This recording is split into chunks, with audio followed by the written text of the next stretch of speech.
Ilonka es comunicadora social y es periodista.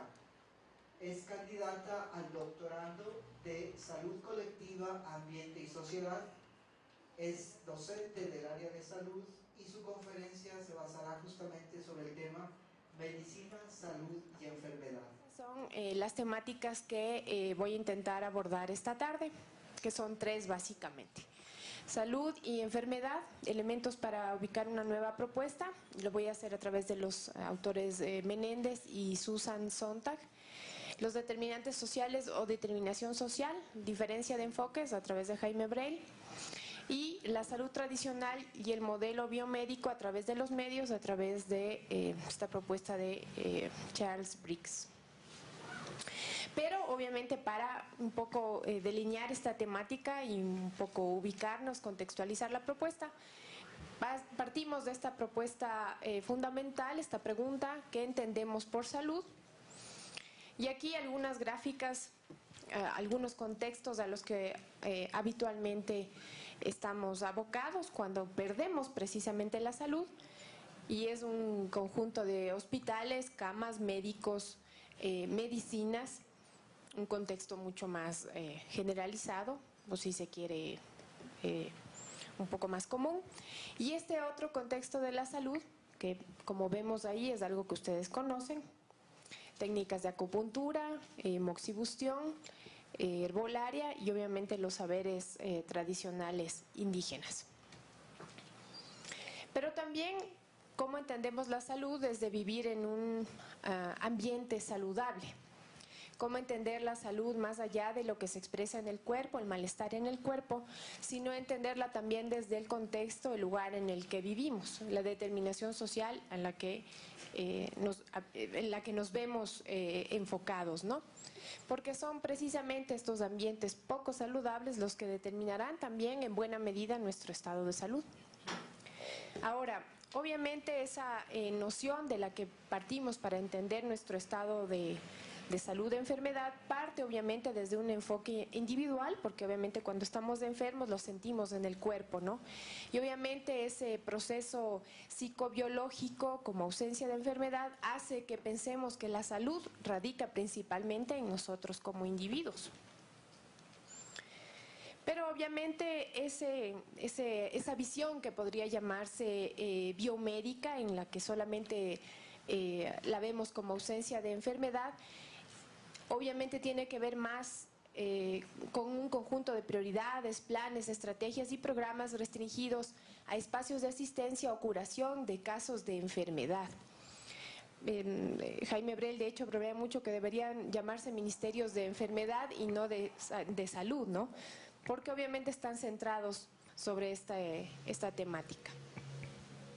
Y obviamente hay un intento de la Organización Mundial de la Salud de trabajar otra definición que pretendía superar esta visión restringida, y la conceptualizó como el completo bienestar físico, mental y social, y no apenas la ausencia de enfermedad. Pero vamos a ver cómo esto tiene repercusión en nuestros espacios, ¿no?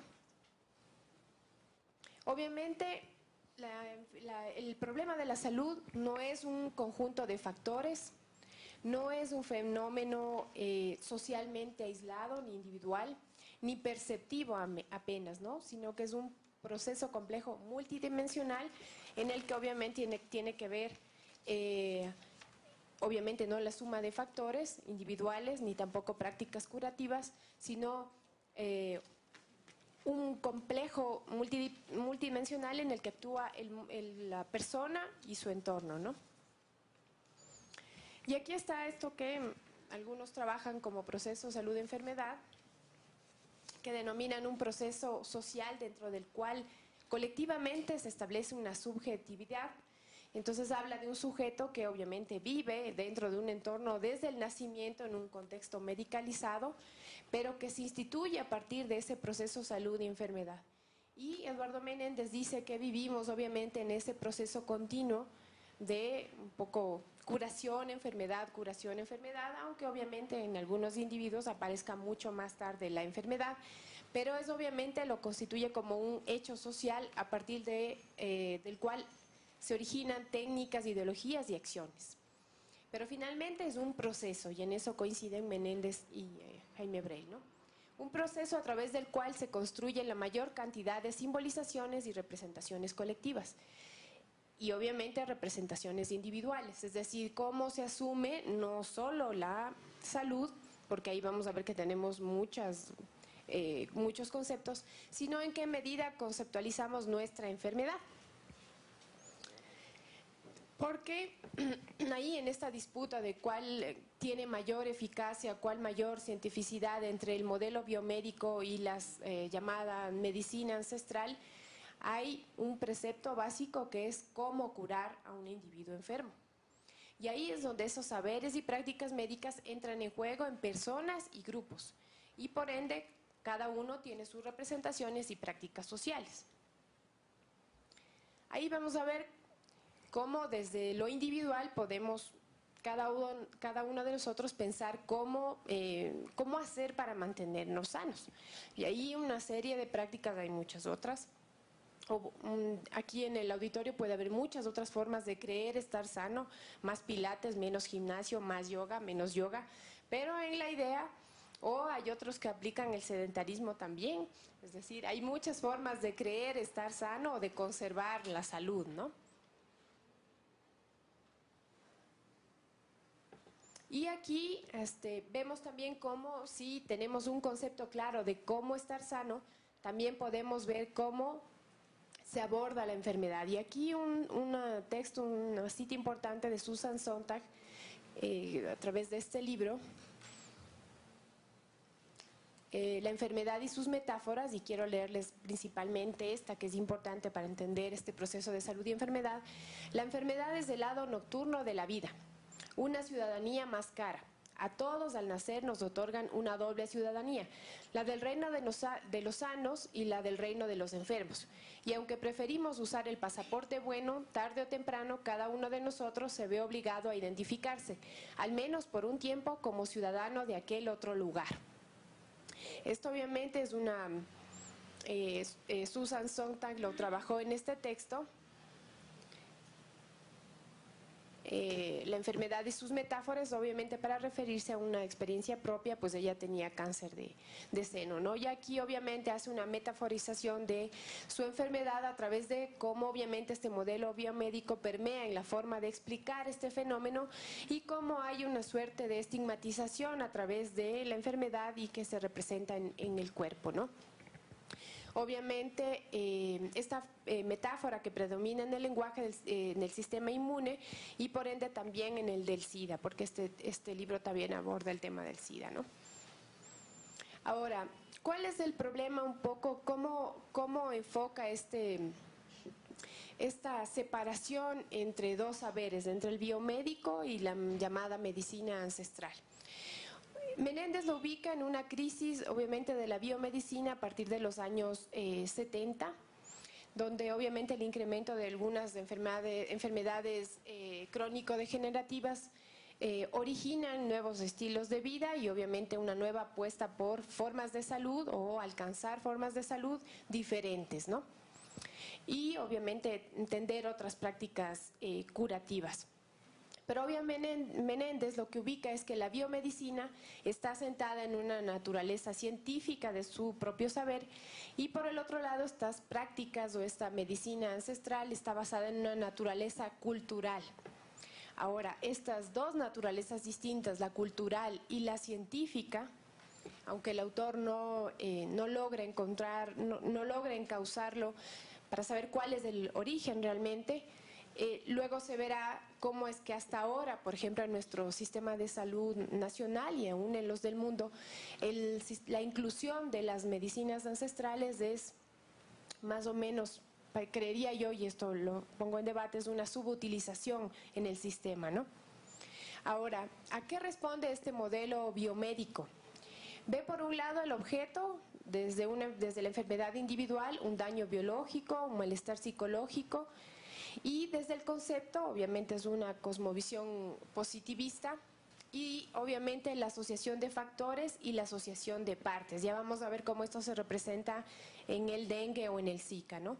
Y obviamente el campo de la praxis se restringe a la terapia individual. aquí justamente cómo es que no se ha logrado la inclusión o la articulación de estos saberes dentro de los sistemas nacionales de salud.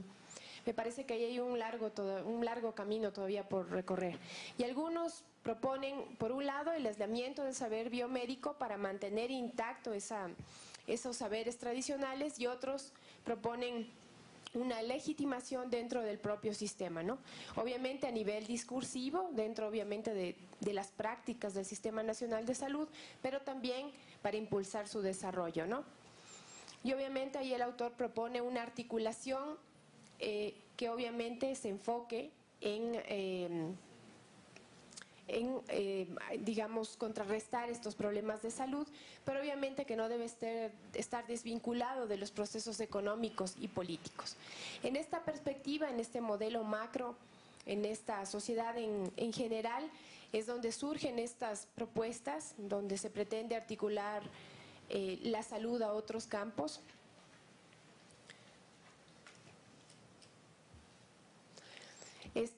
Esta gráfica ya la habrán visto ustedes, que explica Jaime Brel dónde están obviamente esos procesos determinantes de la salud y desde dónde se ve usualmente, ¿no? Desde la punta del iceberg, donde están las evidencias del individuo enfermo, los casos clínicos, y donde se encuentra en realidad el problema, obviamente bajo esta estructura, y donde la investigación juega un papel fundamental.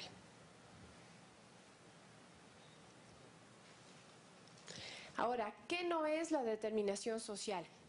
No es un nombre para riesgos, factores causales o causas sociales, o las causas de las causas sobre las cuales se pretende explicar la enfermedad. Tampoco es adecuado hablar sobre los determinantes de la salud, sino como determinación social de la salud. Ahora, ¿desde dónde se está planteando? Ya vamos a ver cuál es el modelo de la OMS.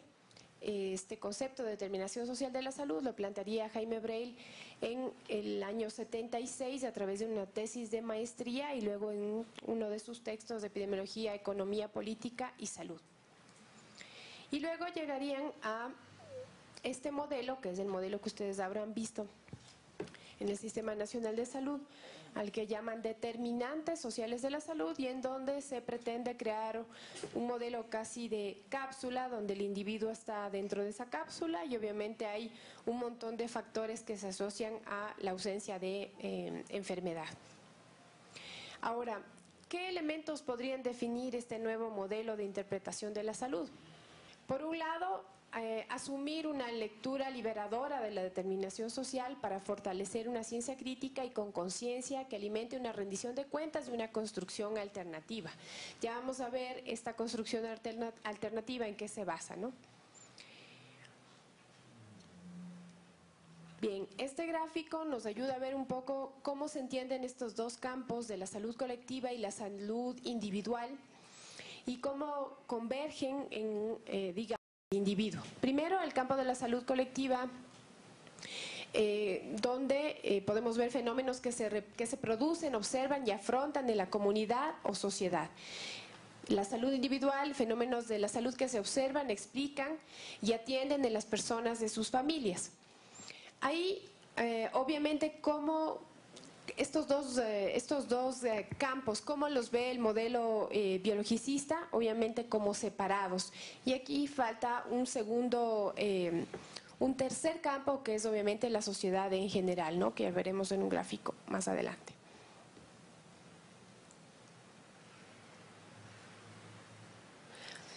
Este es un gráfico que nos permite ver los dominios generales de la salud, ¿no? El dominio general, que es la sociedad en general, particular, los grupos sociales en sus clases, género y etnias, y según generaciones también, con sus modos de vida.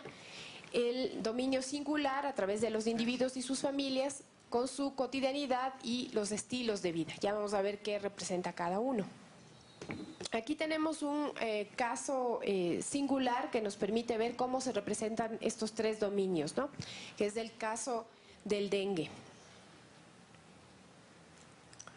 Obviamente está focalizado en estos objetos que vemos en muchas de las comunidades donde, digamos, están abatidas, como suelen decir los medios, por el virus, el dengue, y ahora por el Zika, que es un poco más contemporáneo, ¿no?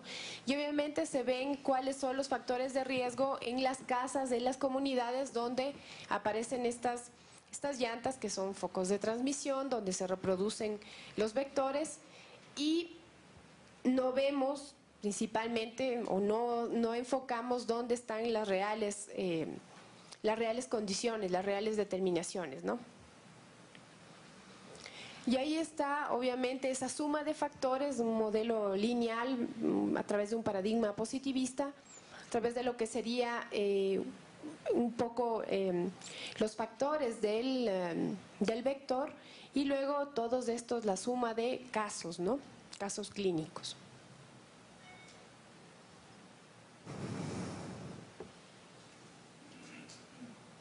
Obviamente ahí no estamos viendo cuáles son las fuentes y dinámica infectiva, los patrones de exposición humana, ni tampoco las tendencias de vulnerabilidad, no solamente en los individuos, sino también en la comunidad. Este es un mapa elaborado por el área de salud y el observatorio, en donde se ve el contexto general, la expansión de las agroindustrias en Machala.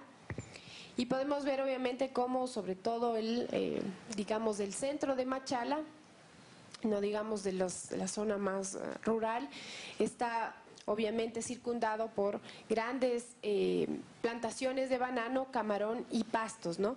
Y como en este contexto sí tiende a reproducirse mucho más el vector. Esto sumado a las condiciones sanitarias, obviamente la falta de agua, muchas de las personas, de las comunidades, de las familias tienen que recolectar agua en botellas, digamos, en tarros, en baldes, demás, y es obviamente donde se reproduce el vector. Obviamente el vector, como ustedes saben, se reproduce en agua limpia. Pero obviamente no hay un sistema sanitario que pueda ofrecerles otro panorama, ¿no? Y tenemos este otro escenario en Machala, que es obviamente las fumigaciones y la contaminación por químicos plásticos, ¿no? Para quienes hemos visitado la zona es común ver que aún en zonas bananeras, incluso cerca de Machala, uno puede ver esas avionetas a toda hora, a todo momento fumigando, ¿no? Y eso obviamente pasa cerca de escuelas, centros comunitarios, centros de salud y demás, ¿no? Ahora, este modelo un poco apretado que se ve ahí para explicar el tema del banano y la salud, obviamente un poco implica cómo se reproduce el vector dentro de este sistema y dentro de estos modos de vida que obviamente son pobres, y obviamente donde se reproducen o se construyen patrones de contacto, patrones de mezcla e incremento de población más susceptible, ¿no? Ahí obviamente en este perfil epidemiológico, donde ya veíamos los dominios general, los modos de vida, que son los particulares, y los estilos de vida ya radicados en individuos, hay procesos también protectores y procesos destructivos. Habría que ver si en estas comunidades hay estos procesos para explicar el proceso de salud, ¿no? Como por ejemplo estos procesos saludables en el estilo de vida, o cómo estas personas de Machala, por ejemplo, entienden sus propios procesos malsanos e insalubres, ¿no? En el modo de vida, obviamente, tendríamos que ver cuáles son las condiciones grupales de trabajo, la calidad y disfrute de los bienes de consumo, los valores culturales de la identidad, la capacidad objetiva, los soportes colectivos en beneficio del grupo, la calidad de las relaciones ecológicas del grupo, es decir, la relación con la naturaleza. Una distinción semántica importante: sostener, que implica mantener y continuar, y sustentar, que implica fundamentar y hacer un proceso sustentable, ¿no? El paradigma de sustentabilidad es un concepto multidimensional que implica un conjunto de condiciones para los socioecosistemas para que se puedan fundamentar o sostener. No cualquier forma de vida, sino una vida soberana, plena, digna, feliz y saludable. Ahí vemos dos conceptos también, dos distinciones importantes, que es la biocapacidad y la capacidad sustentable. Nos quedamos con este concepto de productividad integral, ¿no? Para entender la sustentabilidad. La segunda S es la sociedad solidaria. Y aquí es donde quiero detenerme un momento a propósito de la coyuntura. Una sociedad solidaria es aquella donde la estructura económica productiva se organiza alrededor de la preeminencia a la vida del bien, a la vida y el bien común, donde la distribución ofrece a todos el acceso de una cuota que hace posible el buen vivir, donde se constituye un consumo consciente y colectivamente concertado, basado en una construcción consciente y equitativa de la necesidad, sin derroche ni desperdicio, y sin desproporcionar los recursos presentes y futuros, donde todos los pueblos pueden realizar a plenitud su identidad y las potencialidades de su cultura.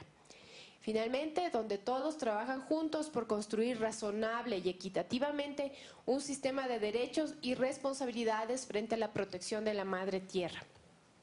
Importante para entender la coyuntura actual, nota al pie, ¿no? Es decir, equidad, solidaridad también es equidad, ¿no? La tercera S es la sociedad saludable. Veamos en qué consiste. Implica la preeminencia de procesos protectores y soportes colectivos, familiares e individuales que posibilitan el predominio de formas fisiológicas y psíquicas que sustenten una buena calidad de vida biológica y psíquica, posibilitando una mayor longevidad, capacidad de asimilación de noxas, potencialidad para la plena actividad física en todas las edades, disfrute del placer y la espiritualidad. Ahora, si vemos estas tres Ds de la vida, podrían aplicarse también a los mismos dominios, ¿no? Dominios que veíamos antes. Incluso esta tercera parte podría aplicarse a los estilos de vida, a entender mejor los estilos de vida. Ahora, un poco para explicar o intentar reflexionar sobre estos modelos de salud, me parecía importante también hacer esta articulación entre el saber biomédico y el poder de los medios de comunicación. Este último tema es un campo en el que estoy trabajando y en el que me gustaría solamente dejarles algunas reflexiones para ver cómo esa articulación, no solo en nuestra salud, también la vemos en los medios que forman parte de nuestra identidad y de cómo conformamos también nuestra vida, nuestros imaginarios y la forma en que asumimos también nuestra salud, ¿no? Y les traigo aquí un caso que ya habrán visto ustedes, del extraño caso de los jugos de naranja. Había otra acá. Ahí, obviamente, hoy son los jugos de naranja, ¿no? Pero antes fueron los vendedores ambulantes, los vendedores, obviamente, que aprovechan el tránsito de la ciudad para vender entre las calles. Y aunque les ha ido mejor con unos que con otros para regular, hoy se presenta este caso que ya en poco tiempo será un problema de salud pública, se los anuncio. ¿Qué pasa entonces con el extraño caso de los jugos de naranja? ¿Cómo es que eso es tan útil para los medios de comunicación y cómo a través de un caso particular como este nos pueden alertar a nosotros como individuo en cómo estamos viendo nuestra salud? Coincide una campaña antijugos con una campaña a favor de una vida más saludable y del no consumo, mejor dicho, de azúcar y bebidas, todas estas bebidas energizantes, endulzantes y demás. Ahora, ¿cómo se ve el uno y el otro caso dentro de la prensa? Hay dos cosas que llaman la atención a un individuo cuando lee el periódico. Primero son las cifras y luego son las personas que retratadas en los medios de comunicación, aunque ciertamente parece que nos representan, no somos nosotros. Ahí vemos, obviamente, la primera alerta, como ven ustedes en el titular del portal de Coavisa, el 32% de muestras de jugos de naranja de la venta informal no son aptas para el consumo. Y ahí faltó una palabra importante que estaba circulando en medios de comunicación, que era humano. un titular como ese, sumado a una foto de un jugo sin etiqueta, ¿cuál creen ustedes que será la reacción inmediata en el público? No vale, no es apto. ¡Qué horror! ¿Cómo dejan vender esos jugos? ¿Sí? Aunque nosotros ya los vimos hace muchas semanas en las calles, bastaría que un solo medio de comunicación alerte, la primera noticia con la que nos alerte sea esta, ¿no? Que no es apta para el consumo humano. Y de ahí todas las noticias que siguen son estas, ¿no? La mayor cantidad de vendedores de jugo de naranja están en el norte, y ahí ya viene solamente la contabilidad de individuos, cuántos están, cuántos no están, y obviamente hay una suerte de estigmatización a los vendedores informales, ¿no? Y obviamente ante lo desconocido, ahí vemos obviamente hay muchas más noticias que no he traído ahora, muchos más titulares que resultaría muy interesante ver cómo son construidos. Desde mi personal, mi papá y mi hermana son médicos. Todavía no hay autoridades de salud pública que se hayan pronunciado muchos cuestionamientos acerca del nuevo código. Tema delicado. Y obviamente todos los estos temas días delicados que resultan misteriosos para la ciudadanía, la propuesta que surge inmediata es la apertura al diálogo. Entonces resulta que frente al peligro inminente de estas ventas informales, la alcaldía por fin abre el diálogo y como ven ustedes en el diario El Telégrafo, el alcalde resulta que ya va a hablar con estos vendedores para ponerlos en horma, ¿no? Ahora, yo no sé si ustedes han seguido el tema, pero es curioso ver cómo no hay ninguna sola noticia que haga relación a el contexto de la aparición de estos vendedores. Es decir, el contexto económico, la situación del país, una fuerte migración de muchas ciudades del país a las zonas centrales y de cómo obviamente esta propaganda, esta suerte de estigmatización del azúcar recae justamente en estos productos. Nos llaman a consumir lo natural, pero hay jugos más naturales que otros, ¿no? Parece que Parmalat o Nestlé produce jugos más naturales que otros y los vendedores tienen otro concepto de lo natural. Si me equivoco, si han encontrado algún artículo de esos, por favor, háganmelo llegar porque estoy haciendo una colección muy importante de los jugos. Voy a hacer prometo hacer un artículo sobre los jugos, muy interesante. Pero bueno, vamos a ver entonces cómo actúan los medios acerca de otros temas que les resulta curiosos, por demás curiosos, porque no tienen mucha información. Entonces, como no tienen mucha información, tienden a retratar sobre lo mismo, ¿no? Ahí hay un par de portadas sobre medicina ancestral, técnicas ancestrales, saberes andinos y demás, como hay muchas denominaciones para esto. Y fíjense en la forma en que titulan y la forma en cómo retratan esas noticias. Cuando vemos una noticia científica, ¿qué vemos? ¿Qué es lo primero que vemos? Médicos, mandiles, guantes, muy importante, guantes, pero sobre todo, y ahí otra cosa para que ustedes tomen atención, son obviamente saberes masculinos. Ahora, si ven esta noticia, la mayoría, ¿qué no vemos ahí? Y lo otro es que en noticias un poco más de carácter biomédico, la mayoría, la inmensa mayoría, procura que no se vea el paciente, ¿no? Lo ocultamos, le ponemos una mascarilla, la toma es desde otro ángulo, es decir, tratamos un poco de proteger la identidad del paciente. Solo veamos estas tres imágenes, veamos quiénes son, cuál es el modelo o quién es la persona que asiste a los enfermos. Primero son mujeres, son indígenas. ¿Ven ahí ustedes guantes? No. La cara de los enfermos, totalmente visible. Y obviamente hay mucha más cercanía con el paciente, ¿no? Es decir, el médico o el curandero toca al paciente.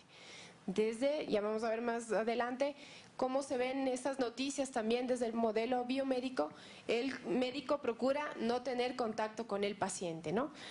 Casi que pregunta o llena, me estoy refiriendo solamente a cómo los presentan los medios de comunicación. Sé que la realidad puede ser distinta, pero estamos viendo cómo lo retratan los medios de comunicación, ¿no? Y aquí un concepto de cómo la Organización Mundial de la Salud define la medicina tradicional o ancestral como el conjunto de conocimientos, aptitudes y prácticas basados en teorías, creencias y experiencias indígenas de las diferentes culturas, sean o no explicables, usados para el mantenimiento de la salud, así como para la prevención, el diagnóstico, la mejora o el tratamiento de enfermedades físicas o mentales. Dos palabras para que tomen en cuenta: creencias y experiencias, y una segunda parte que me pareció más interesante, sean o no explicables. Aquí hay otra, este es más bien del modelo más tradicional, la FDA analiza eficiencia de la homeopatía. Ese es otro concepto importante dentro de las noticias mediáticas, ¿no? Las medicinas ancestrales o las técnicas naturales, por estas múltiples denominaciones, siempre tienen que estar expuestas a revisión, análisis. Aun cuando el paciente opine algo distinto, sienta mejoría distinta en su cuerpo, perciba otro estado de salud corporal individual, hay un esmero mediático por probar esta eficiencia, ¿no? Desde diferentes ángulos. Y aquí miren, este es el caso del Zika. Si en un lado teníamos una masculinización de la salud, digamos, o una feminización en lo tradicional, dentro de, digamos, enfermedades que se han vuelto ya comunes en el país y que todos los años tenemos esta vuelta de enfermedades, hay un individuo que siempre va a aparecer en las primeras páginas de los periódicos y en los titulares de las noticias, que es el mosquito. Entonces, el individuo a atacar no es el sistema social que resulta desfavorable, o no es el sistema económico, no son las formas estatales, no, es el mosquito. Entonces, como es el mosquito, casi si fuera el extra, este sería un titular, ¿no? El mosquito que mató o sea, puede ser un buen titular para el extra, porque es malo, pues, el mosquito, es malísimo. Entonces, como es malísimo, todos los titulares van a hablar de eso: aumento de casos, son casos siempre clínicos, y confirmaciones.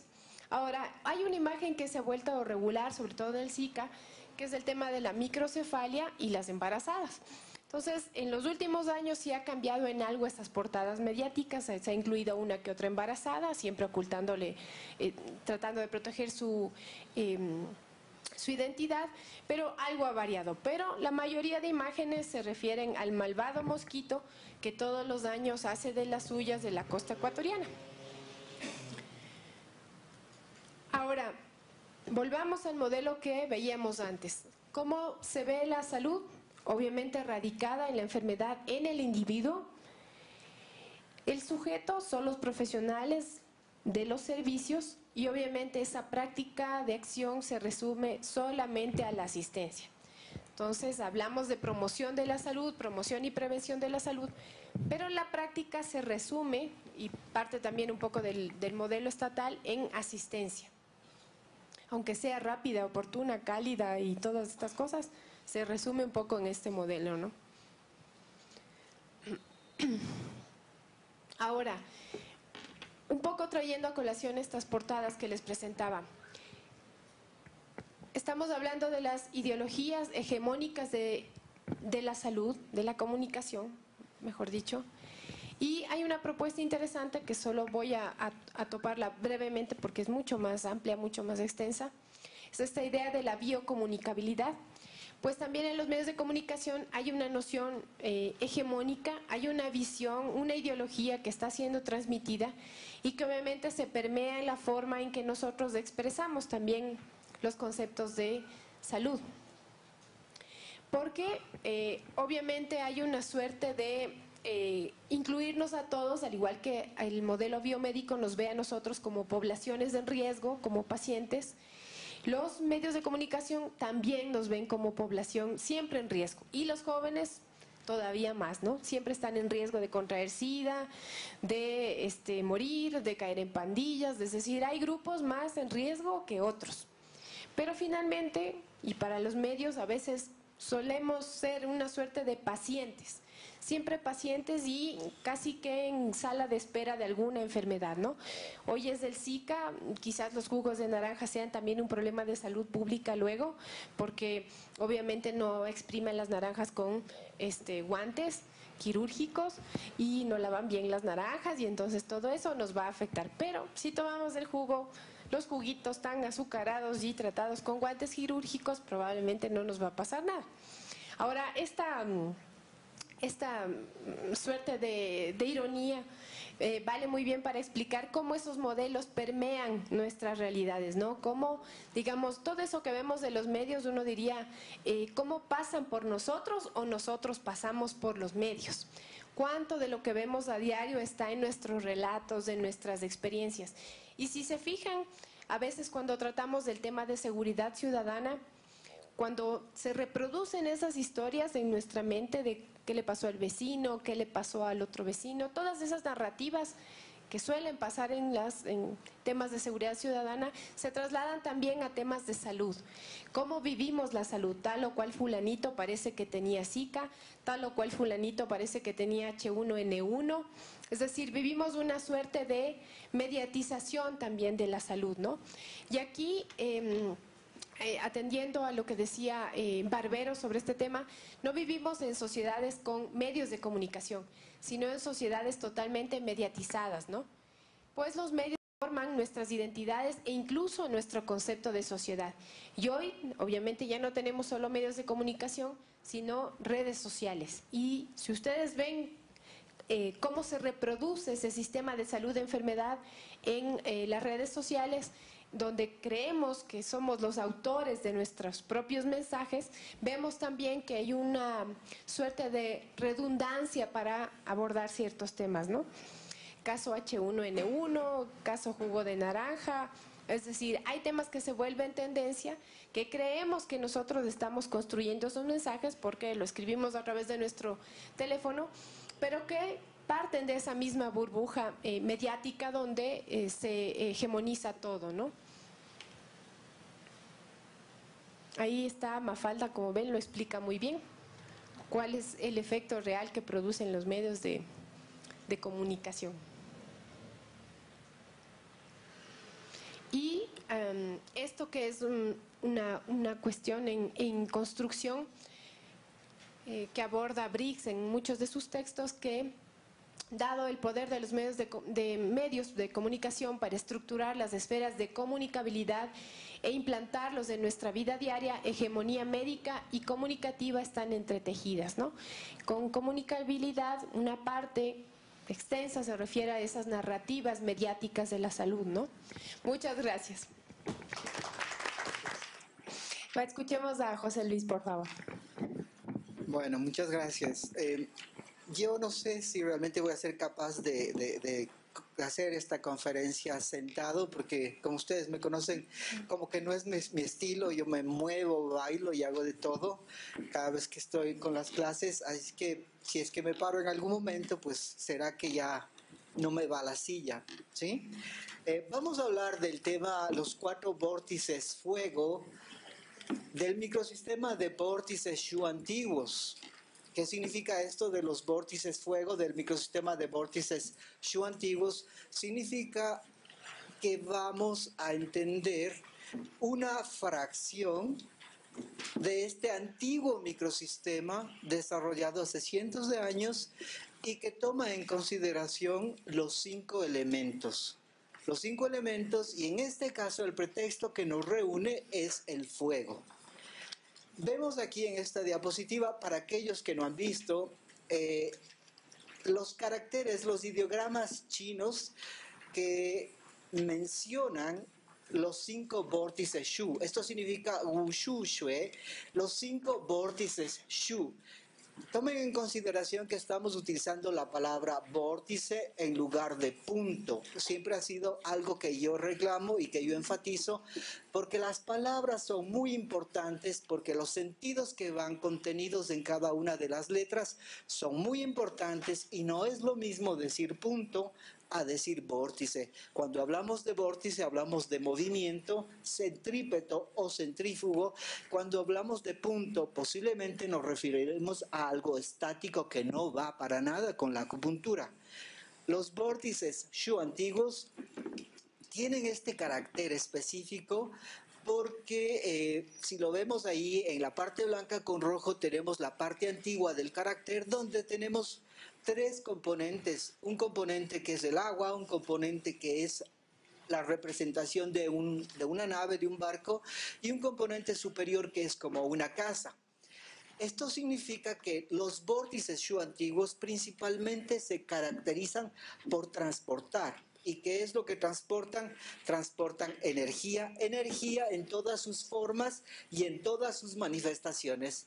Posteriormente se le agregó a este carácter al lado izquierdo el ideograma que significa vehículo, para configurar un solo ideograma que significa transporte, transporte de algo, y este algo es la energética corporal. Este dibujo ustedes ya lo habrán visto en múltiples libros. Hablamos de los vórtices pozo, manantial, arroyo, río y mar. Y ahora vamos a entrar entonces ya al tema de hecho que son los vórtices fuego de los meridianos fuego. Como ustedes conocen, en los meridianos yin, los segundos vórtices corresponden al elemento fuego, mientras que en los meridianos yang, los segundos vórtices corresponden al elemento agua. Esto es muy importante porque si vamos a hablar de dos meridianos fuego, yin, y de dos meridianos fuego, de naturaleza yang, tenemos ahí un contraste bien importante entre dos elementos que es el fuego y en el otro lado es el agua.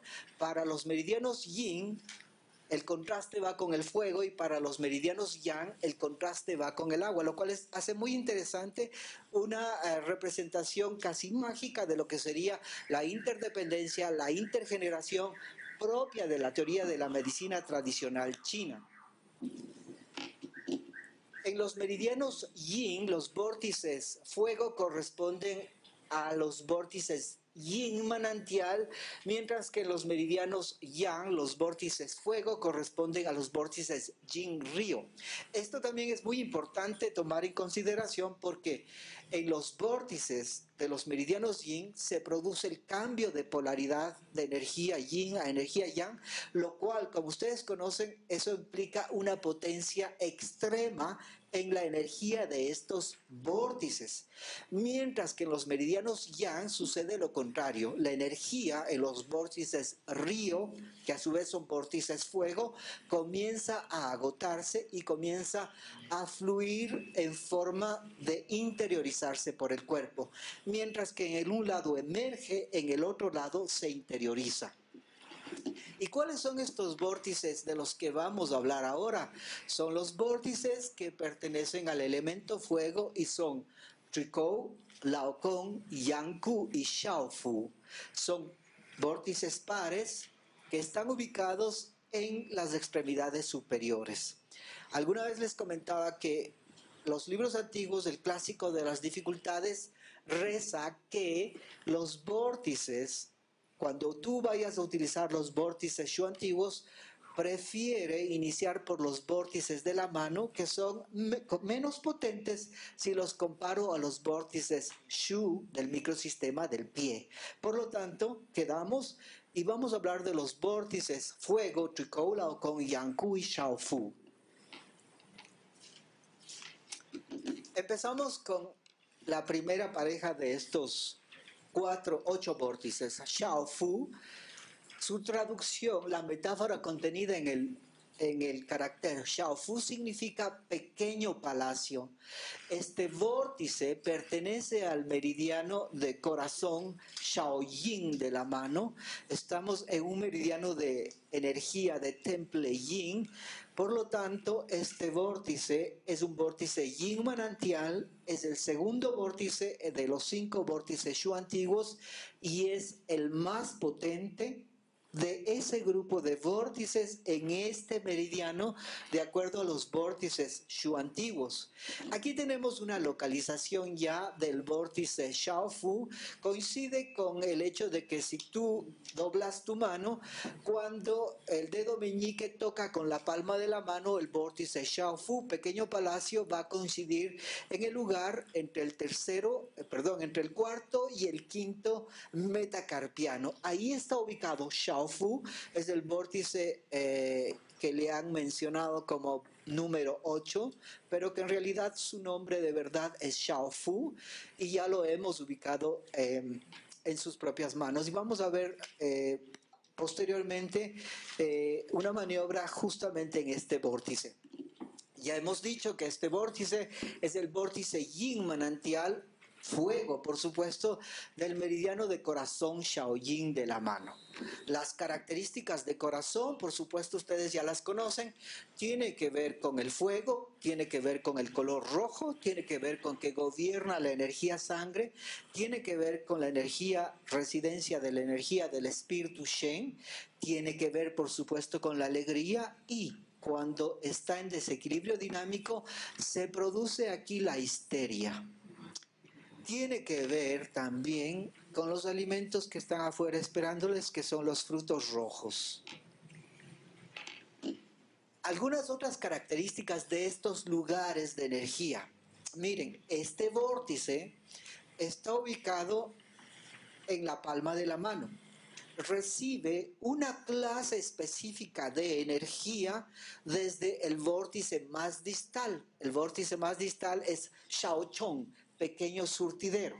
Porque recuerden que estamos hablando del flujo de la energía del microsistema de vórtices Shu antiguos, que a su vez contiene el flujo de energía del propio meridiano Shaoyin del pie, que se externaliza a nivel de la región del tórax y recorre hasta la punta de los dedos.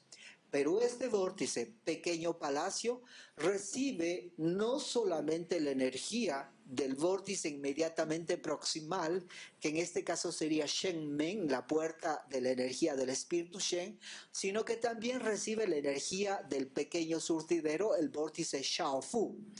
Al llegar la energía de Xiaochong, al llegar la energía a Xiaofu, recuerden que esta energía que ha recibido del pequeño surtidero es energía agua-humedad. Al llegar a Xiaofu, por ser un vórtice fuego, por ser que en este lugar hay cambio de polaridad, hay una energía muy potente, lo que sucede es que esa energía quema, transforma la energía agua y humedad que ha recibido del pequeño surtidero y esto provoca un consumo de energía calor, ¿sí? Del propio fuego del vórtice. Ahora vean, esto es muy importante. Se va a generar con la presencia del fuego, con la presencia del agua y la humedad, vamos a generar vapor. Se genera entonces de energía vapor. ¿Cuál es la característica de la energía vapor? Es ascender, es fluir hacia arriba, por lo tanto, la energía en este caso va a fluir por la parte más cielo del meridiano. El chi se va a transformar en energía vapor, por lo tanto, va a fluir en la parte más yang del meridiano. Esto significa que puede ascender hasta las regiones distales, entonces alcanzará cabeza, el mar de las médulas y por supuesto va a tener una influencia muy importante sobre la energía del espíritu Shen. La energía vapor asciende y va a llevar consigo no solamente el fuego, sino también el vapor transformado y el flujo, como ustedes conocen, es modesto siempre a nivel de los vórtices yin manantial, pero ojo, este es un vórtice fuego de fuego. Este vórtice Xiaofu ya he dicho, pertenece al fuego. El vórtice dispersa energía-calor y concomitantemente, al dispersar energía-calor se genera una suerte de emulación de lo que sería la inflamación. Es por eso que a este vórtice se le adscribe el elemento fuego, ¿sí? Y además es una energía de temple yang, de naturaleza cielo, que va a fluir a las partes más distales, especialmente a la región celestial, cabeza y mar de las médulas, ¿sí? Los ideogramas que ustedes ven en el vórtice Shaofu implican, como ya se traduce, esto significa pequeño palacio. Pequeño palacio lo que quiere decir es que aquí, en este vórtice, como en un pequeño palacio, se va a concentrar la energía de este importante meridiano, que es el meridiano de corazón Shaoyin de la mano.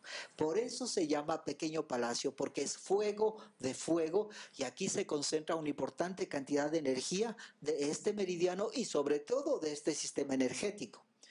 Al llegar a Shaofu, esta energía acumulada va a ejercer una función. ¿Cuál es la función principal? Aplaca el fuego y calor de todo el meridiano. ¿Por qué es que aplaca el fuego y el calor de todo el meridiano? Porque recuerden que aquí, primero, la energía se ha consumido dispersando calor. Uno, se ha consumido transformando el agua y la humedad que recibió de Shaochong para mandarla en forma de vapor a la región celestial, ¿sí? Entonces, se aplaca la energía calor y fuego del meridiano. Por eso que funciona este vórtice, ¿sí? Y al aplacarle el fuego y el calor, obviamente refresca la energía sangre. Si refresca la energía sangre, que es la residencia de la energía del espíritu Shen, tranquiliza el espíritu y la persona puede dormir tranquilamente, ¿sí? Al hacer todo esto también regula el flujo de la energía chi y por supuesto esto que está aquí abajo es muy interesante, promueve la diuresis, es decir, nos ayuda a orinar mejor y nos ayuda a deshacernos de la energía humedad. Ya lo vamos a explicar porque esto es muy interesante.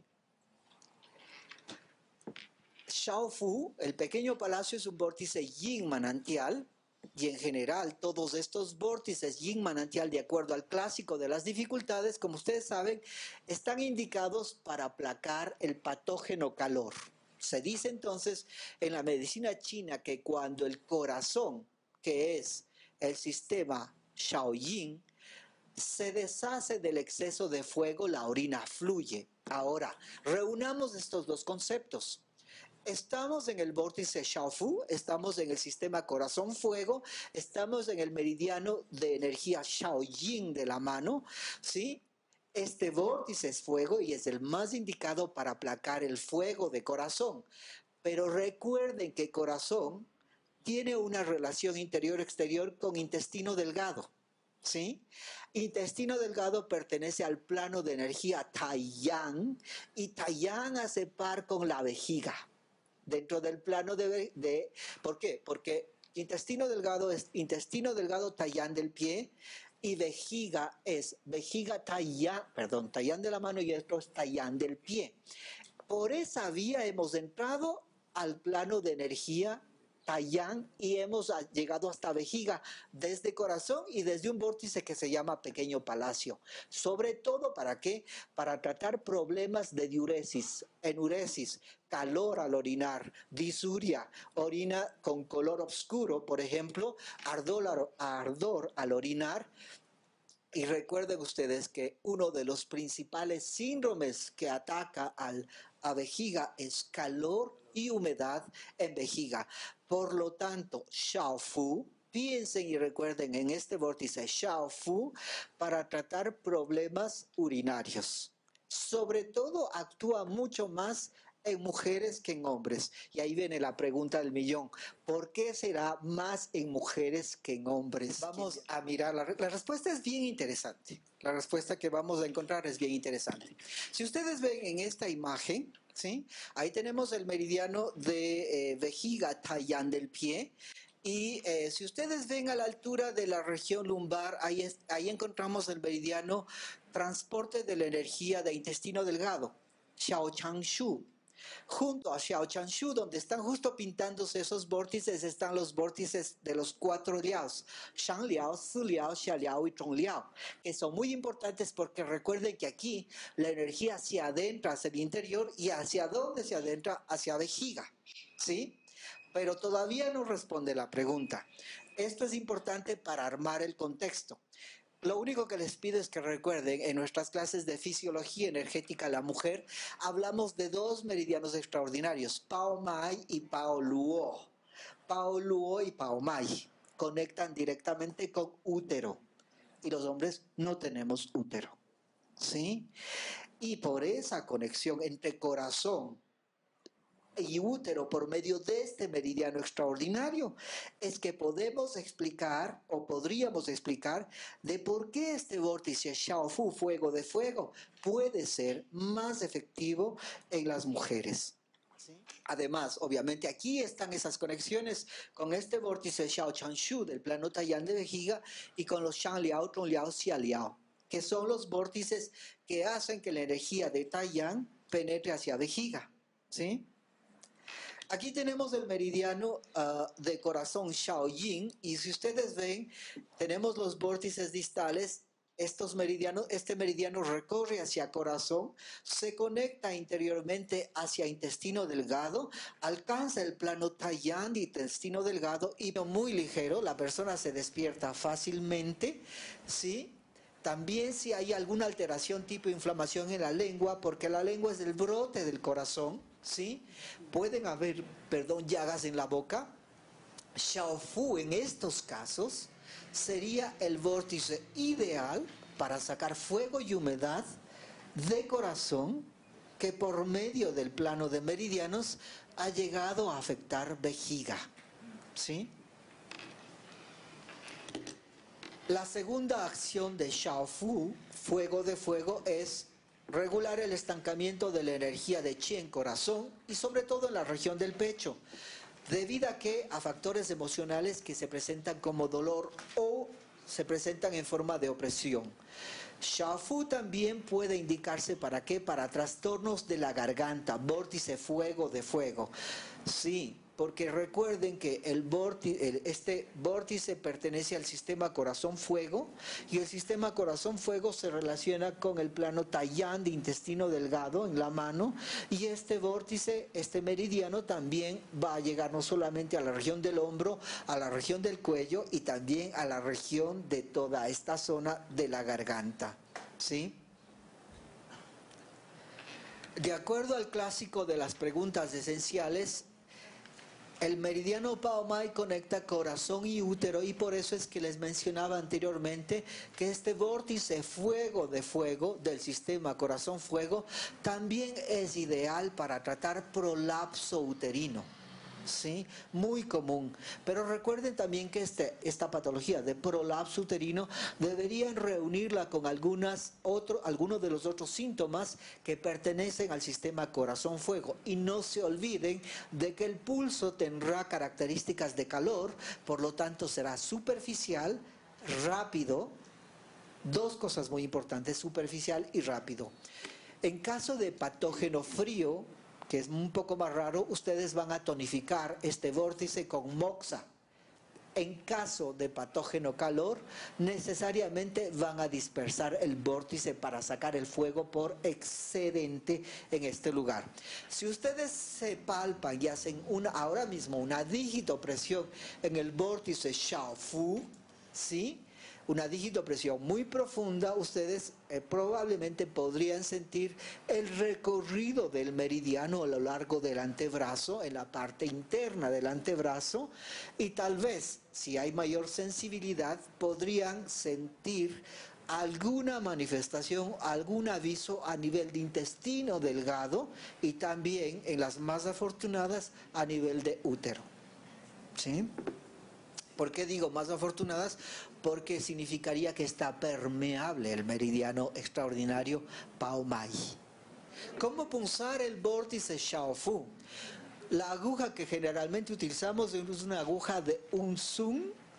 La profundidad es de medio zoom, va muy bien sin ningún problema. Como es un lugar con bastante carne, se puede hacer una rotación profunda de la aguja sin ningún problema. Se puede rascar desde adentro hacia afuera para hacer una dispersión. Se puede hacer una rotación en contra de las agujas del reloj. Se puede también hacer una dispersión de acuerdo a los planos energéticos. Recuerden que aquí hay mucha energía de temple yang, por lo tanto sacar en una forma muy intensa es muy importante para hacer una buena dispersión. El Shaofu, la punción es perpendicular, ¿sí? Es doloroso, pero como había comentado Ilonka en su participación, en su conferencia, algo que a mí me produjo mucho entusiasmo al escuchar el hecho de que el contacto es importante. Por eso algún momento les dije, no utilicen tubos, no utilicen conductores, porque pierden una parte muy importante de nuestra forma de entender la salud y la enfermedad, de nuestra cosmovisión, de nuestro paradigma, de nuestro invento de la realidad, que es ese contacto piel con la otra persona.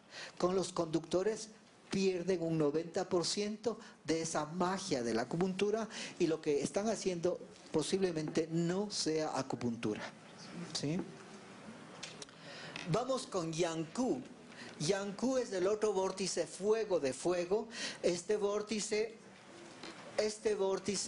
se denomina Valle de la Energía Yang, y lo vamos a ver aquí. Este vórtice está ubicado, ustedes lo pueden palpar en la región de la muñeca, ¿sí? En una cuenca, en un valle, una depresión entre lo que sería la cabeza del cúbito y el hueso navicular de la muñeca. Muy fácil de palpar Yanku. Este vórtice pertenece al meridiano de intestino delgado Taiyang de la mano. Luego vamos a ver el lugar de la palpación para entender cómo punzar este vórtice, que es muy importante, ¿sí? Este vórtice Yanku, Valle de la Energía Yang, por ser un vórtice de un meridiano Yang, pertenece dentro del microsistema de vórtices Shu antiguos, es un vórtice Jin Río, y además es un vórtice fuego.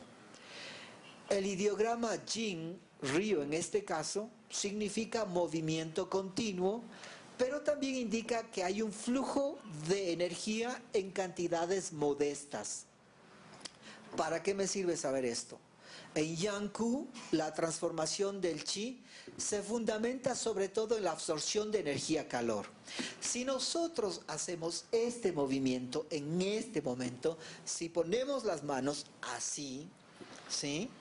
Y hacemos este movimiento sin llegar a hacer puño, este movimiento, 1, 2, 3, 4, 5, y luego hacia arriba, 1, 2, 3, 4, 5, hacia el centro, 2, 3, 4, 5, o hacia afuera, 2, 3, 4, 5, y hacemos este movimiento, ustedes empiezan a sentir la generación de calor justamente a nivel del vórtice Valle de la Energía Yang, que es un vórtice fuego y que a su vez es un vórtice Jin Río. Está ubicado, por supuesto, en una de las articulaciones más importantes y más útiles y con mayor movimiento del cuerpo, ¿sí? La muñeca. Articulación muy fina, por supuesto. ¿Para qué? La absorción de energía-calor. En Yanku, la transformación del chi se fundamenta en la absorción de la energía-calor. Consecuentemente, el chi absorbido a este nivel, lo que hace cuando obviamente hay calor, cuando la energía es calor, se expande, porque la energía yang tiende a ser dispersiva o expansiva, se dispersa generando un movimiento constante, y esto significa que es un vórtice Jin Río donde constantemente la energía se moviliza desde un vórtice arroyo hasta un vórtice G-mar. Y como ustedes conocen, los vórtices arroyo tratan sobre todo problemas de tos, problemas de la voz, problemas del sistema pulmón metal, pero también tratan problemas de asentamiento de humedad y frío en las articulaciones, lo cual hace también una resonancia con los vórtices Shu-Arroyo, es decir, también son muy útiles en asentamiento de patógeno, humedad y frío en las articulaciones, ¿sí? Estamos hablando del vórtice Yang-Ku, que pertenece al intestino delgado. ¿De dónde viene la energía de Yang-Ku? Por supuesto, la energía de Yang-Ku viene de Huang-Ku, que es el vórtice inmediatamente anterior desde el recorrido donde se externaliza la energía de este meridiano. La energía que va de Huang-Ku a Yang-Ku es energía humedad y energía calor. Como hemos dicho anteriormente, Yang-Ku absorbe más cantidad de energía calor. Tengo entonces el calor local, el calor que le llega de Huang-Ku, ¿sí? Ya tengo dos fuentes de calor. Por lo tanto, en este lugar, el chi se sobrecarga de energía de temple yang. El ideograma yang de la energía de este vórtice alude justamente a la energía cargada yang, y donde en un valle. ¿Por qué? Por la localización entre el cúbito y el hueso navicular, que es una escotadura a ese nivel. Por eso se llama valle de energía yang. Recuerden que hay un acúmulo de energía yang a este nivel. ¿Y para qué nos sirve esto? Es un vórtice fuego y es un vórtice río.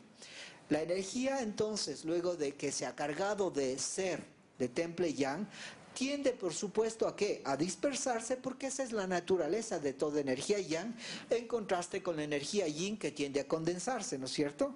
La energía entonces se dispersa, se dilata, se expande y nutre a toda la articulación. Este proceso emularía, entre comillas, a un proceso de inflamación, y es por eso y por las explicaciones anteriores que este es un vórtice fuego. Yang-Ku, como lo habíamos dicho, absorbe energía calor. El chi se carga de energía yang y por lo tanto el chi se torna o se transforma en energía de naturaleza cielo. Es un chi que se inflama y asciende y fluye por todo el meridiano. Y recuerden que este meridiano llega hasta ¿dónde? Llega hasta la región celestial, que es cuello y que es cabeza. El meridiano de intestino delgado surge desde este valle, y por eso ya les dije que es el vórtice valle de la energía yang. Aquí tenemos una fotografía del recorrido del meridiano de intestino delgado Tallán de la mano. Si ustedes lo ven, desde la parte más distal hasta la parte más proximal, y estamos llegando a la altura del oído, ¿sí? Hacia un vórtice denominado, ¿cuál? ¿Me recuerdan? ¿Cuál? Tincón, que también se llama Palacio de la Audición. El recorrido desde lo distal, la muñeca, ascendemos por el antebrazo, llegamos al codo, al hombro, a la región de la escápula, la región posterior, ascendemos por el cuello, llegamos hasta la parte inferior, un poco distal del ojo, y terminamos se internaliza a nivel de la región del oído. Por lo tanto, si yo tengo aquí en la región de la muñeca el vórtice valle de la energía yang, que es muy importante para enviar energía de naturaleza yang a la región superior, especialmente en los casos en que yo tenga esa insuficiencia de yang en el cielo, es decir, en la región de cuello y cabeza. ¿Cuáles serían los síntomas, signos que serían importantes destacar a estos niveles? ¿Recuerdan? ¿Cuál? Hipoacusia, es decir, la persona no oye adecuadamente. Hipoacusia, ¿qué más? Tinnitus, dolor de oído, ¿sí? Podría ser también molestias oculares, ¿sí? Podría ser flema y humedad en senos paranasales, porque recuerden que este vórtice está recorriendo por el rostro, ¿sí? ¿Qué otro problema a nivel de cuello? Flema y humedad a nivel de cuello, problemas de tiroides también. Y por supuesto articulación del hombro, articulación del codo, Y no olviden articulación de la muñeca, muy importante. Articulación de la mandíbula, por supuesto, ¿sí? Yang-Ku despliega toda la energía Yang del meridiano. Y en este proceso de desplegar consume y aplaca la energía calor. Por lo tanto, tranquiliza la energía del espíritu Shen por la misma razón de la que habíamos hablado anteriormente. Si yo consumo calor, disperso calor, refrigero la energía sangre, y la sangre es la residencia de la energía del espíritu Shen, por lo tanto refrigero, la aplaco y la tranquilizo. Miren que Yang-Ku es un vórtice muy olvidado para tranquilizar la energía del espíritu Shen. Usualmente, la mayor parte de terapeutas van a Shenmen, la puerta del espíritu Shen, y ahí no hay magia, y ahí no hay aprendizaje, y ahí no hay nada porque es facilito, es como poner un antibiótico para una gripe. No, esto tiene que ver más con esta lógica de la energía y de conocer el microsistema de vórtices Shu antiguos. Por lo tanto, no olviden que Yang-Ku, Valle de la energía Yang, sí es un vórtice que sirve para tranquilizar la energía del espíritu Shen, y la lógica es, pertenece al fuego, es un vórtice fuego de fuego, pertenece a la relación interior-exterior con corazón, tranquiliza la energía del espíritu Shen porque consume la energía calor. En su proceso de transformación beneficia a los ojos y beneficia a los oídos y a las orejas. Y ahí tenemos algunas de las patologías de situaciones: hipoacusia, tinnitus, dolor del oído, descoloración amarilla de las escleras también, pterigium, porque pterigium se produce generalmente por acúmulo de calor en la energía sangre. Y también recuerden que ojos es la ventana del sistema hígado-madera, y vamos a explicar alguna cosa por ahí. Enfermedades febriles sin sudoración. ¿Por qué será sin sudoración? ¿Sí? ¿Alguno me ayuda con esto? ¿Por qué será enfermedad febril sin sudoración? Porque bien yo podría haber puesto enfermedad febril con sudoración, pero es sin sudoración.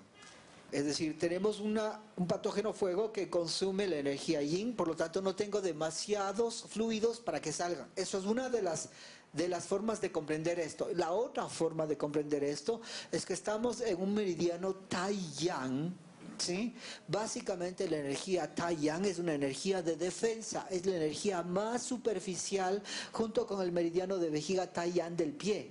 Sí, por lo tanto, una de las principales funciones del plano de energía Tai-Yang es cerrar los poros, mantener los poros cerrados para que no entre el factor patógeno y que tampoco salga la energía de defensa, ¿verdad? Por lo tanto, aquí todavía no está afectado el plano de energía Tai-Yang y los poros están todavía de alguna manera cerrados y respondiendo a la fisiología del plano de energía Tai-Yang, ¿sí? Dolor en el cuello, odontalgia, por supuesto, porque estamos pasando por la mandíbula inferior y por la mandíbula superior. Odontalgia, muy importante. Tenemos otro tipo de problemas como malaria, por ejemplo, manía, esto ya tiene que ver con la energía del espíritu Shen. Mareo tiene que ver con el mar de las médulas y de la poca disposición de energía Yang en ese mar de las médulas, por supuesto. Convulsiones, dolor local en muñeca, etcétera.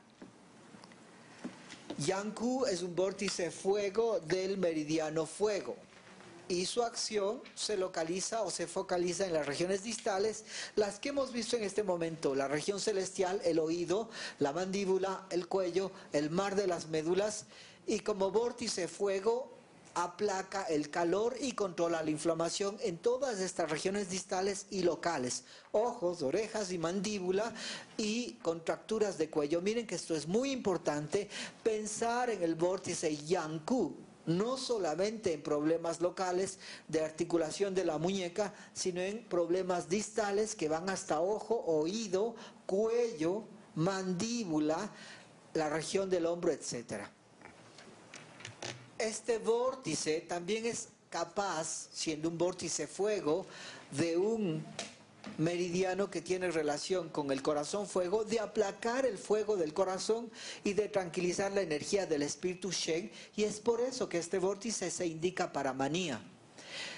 En combinación con algunos otros vórtices del meridiano de vejiga, Yang-Ku se indicaría para el tratamiento de hemorroides. ¿Sí? ¿Por qué? La explicación es que estamos en el plano Tai-Yang de intestino delgado. Vejiga también está en el plano Tai-Yang obviamente de vejiga, y como vieron en la fotografía anterior, el recorrido tiene que ver con la región donde se producen las hemorroides. Y hay otra situación muy importante: el meridiano de vejiga tiene el vórtice Wei-Chong y el vórtice Wei-Yang, que son indicados para desinflamar el calor y la humedad que llegarían hasta la región del ano y del periné por el recorrido del meridiano de vejiga Tai-Yang del pie. ¿Sí? Por lo tanto, piensen también en este vórtice Yang-Ku para hemorroides. Miren que todas estas cosas que tal vez fueron mencionadas de una forma como de receta en algunos libros, es necesario tener una explicación para poder entender desde dónde se dice lo que se dice. Es decir, lo que también decía Ilonka, pensar en las causas de las causas. Esto es muy importante, porque de lo contrario estamos recitando libros y de eso realmente ahí no es la acupuntura, ¿no? Cualquiera puede coger un libro, abrir el internet, etcétera, etcétera, y poder memorizar cualquiera de estas cosas. Pasamos al siguiente vórtice. Laocoon, Palacio de la Nutrición.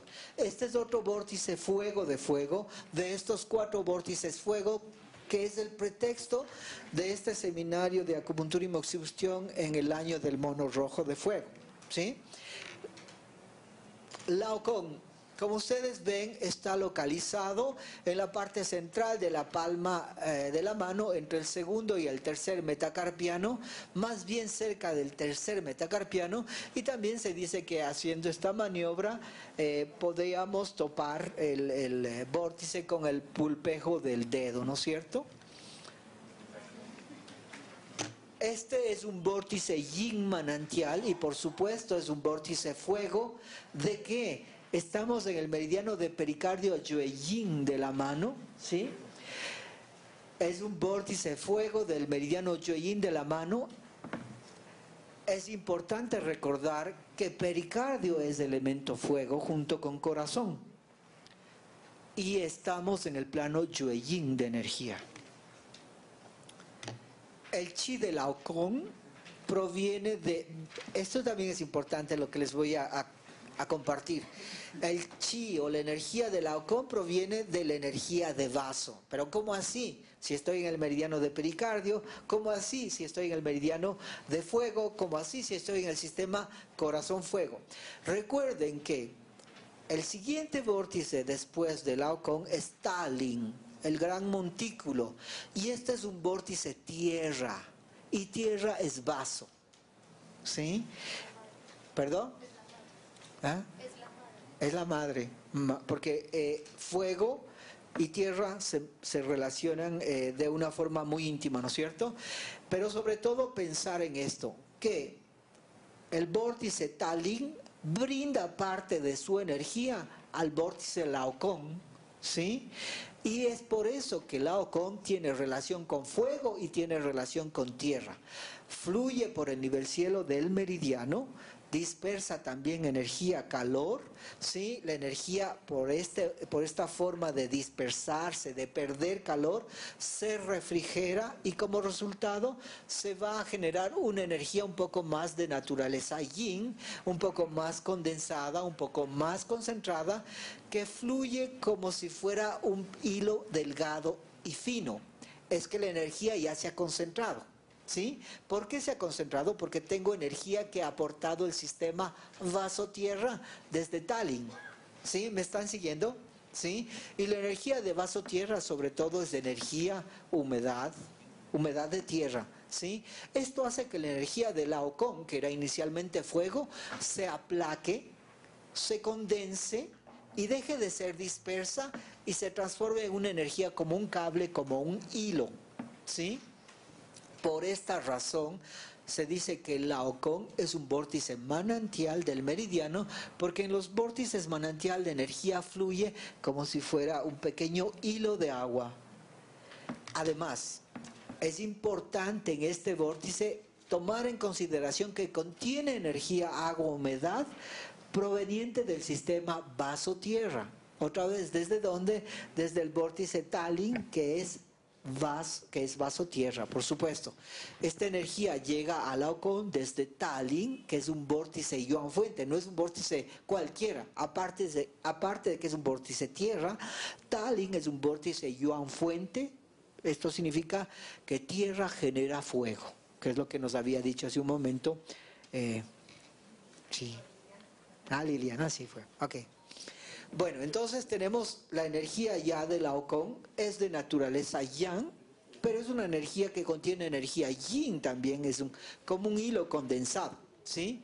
Contiene energía, calor y sequedad, fluye por el nivel cielo del meridiano y esto emula el elemento fuego. El ideograma Lao significa en este caso nutrir, alimentar, y el ideograma Con significa palacio. Miren que el sentido contenido en este nombre es un palacio donde hay una energía que nutre y alimenta en forma copiosa. Por eso Laocoon es muy importante, ¿sí? Laocoon tiene entonces energía chi y tiene energía sangre del meridiano de pericardio porque estamos en el plano Yue-Yin, ¿sí?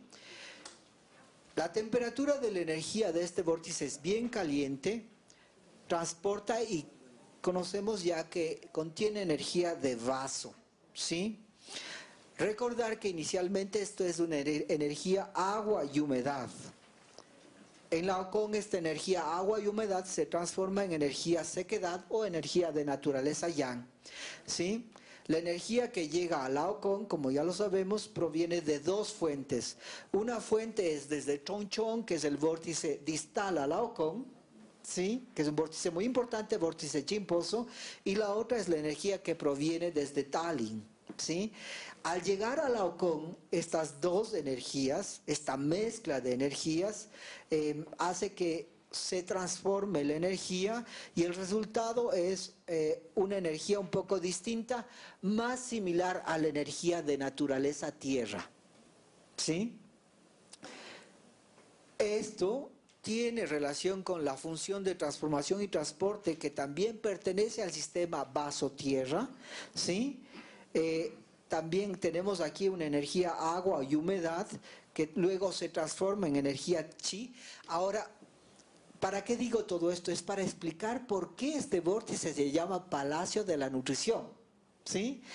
Porque la nutrición, sobre todo desde el punto de vista de la medicina china, está relacionada con el sistema vaso-tierra y la función de transformación y transporte. Lo que sucede en Laocoon es esto, una emulación muy intensa de la función de transformación y transporte. Es por eso que Laocoon es el palacio de la nutrición.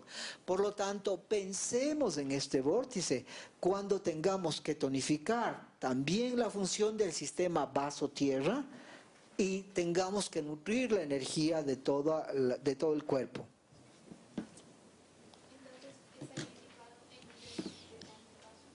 Generalmente, como tú sabes, vaso sufre de insuficiencia de energía yang y de chi.